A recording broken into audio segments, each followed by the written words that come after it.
It's midday, a weekday, and I'm about a 2.5 minute brisk walk from the 101 freeway, jetting out from Hollywood into the San Fernando Valley. And it's just as quiet as can be. Oh, excuse me. I was just taking it in. How rude. You're here waiting to hear something. Yeah, this is a view. I'm sorry, I'm back into this mode. It's just like the silence is like a drug that I haven't had in, oh, let's see, how long has it been? I've been here, and before I was here, I was in Chicago, and then I was about, oh, well, let's see, what can you say about that? Well, there was always noise there. I mean, the L, expressways, people in the hallway, people above you and below, as you're living in a drum, stacked one on top of another back there. But this is just really, I just don't understand the times we're living in. I think I get a bead on things, politically.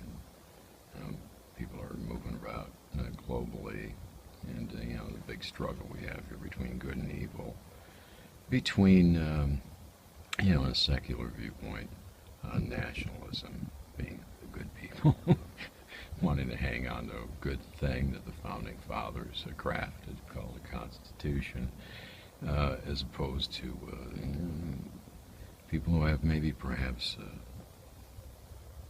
our better interests at heart. And yet that road to hell is paved in good intentions. The globalists, they just think that they can do what the folks living in the time of Tower of Babel thought they could do, make a name for themselves and ditch God. That's basically it.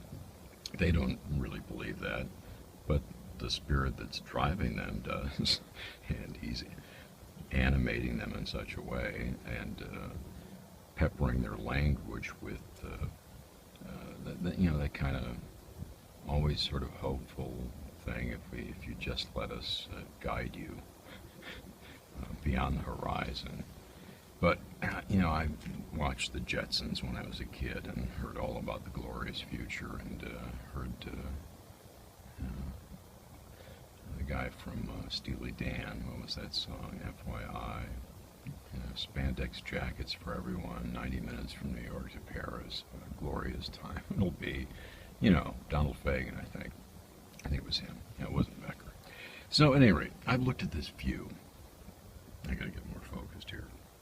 For a long, long time, minus the scaffolding here, because the building, they're chopping it in two. And trying to lift both ends and then attach a bridge of some sort. They've been working at this since the minor tremor out in Laverne, which was how many months ago? It was a 4.4. I remember that. I just don't remember how many months ago it was. Ooh, there's somebody getting away. No, you're going to turn. Okay, never mind. See, now it's getting back to, it was just a lull, and there's a little gap there.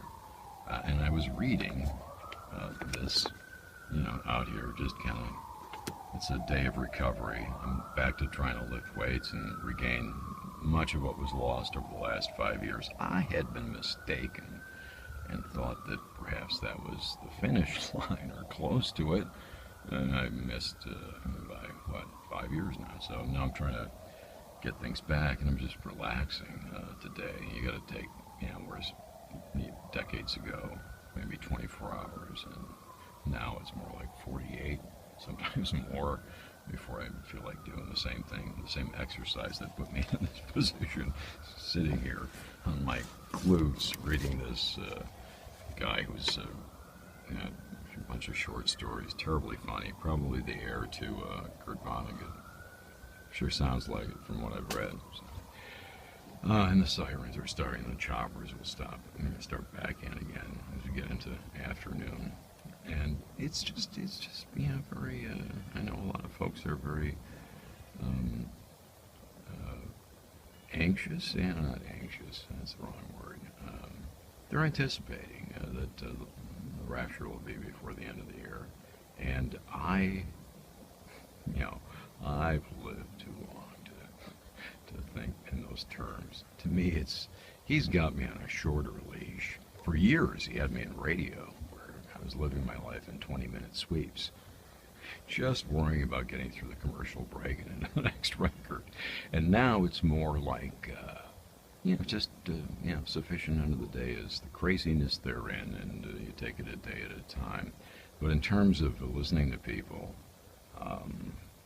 after a while, they're, I don't know, borderline referential mania. Just Google that and then read the short story from Nabokov in the late 40s about a child, actually become a teen, and he was hopelessly, incurably insane. And it's just a nice little short story about his parents from Queens going out to Long Island to visit him. And it's a lot of it. There's a lot of similarities. I'm sorry. But that's not the determining factor for me ever. I always listen to what somebody says, especially if they believe they're saying they believe they're hearing from God or the dream was from God. I mean, you have to. I don't despise that sort of thing because you never know. Somebody might. But then again, you take a look at the record, not only of people within religion, and all religions have their eschatology and their seers. S-E-E-R-S, I suppose. But, the secular folks who take a swing at these things, so to speak, their batting average isn't any better. Nobody really knows, except maybe the Doors. I'll leave you with that. The future's uncertain, and the end is always near. So, find a friend. He's looking for you. His name is Jesus Christ. Okay. Hey, be well, guys. Some of the guys I've known from here from years ago, and anybody else who's stumbled on by. But seriously, one way, because we got into this mess one way. We got an enemy, he fell, and sin entered in through the woman, and Adam was given charge over her.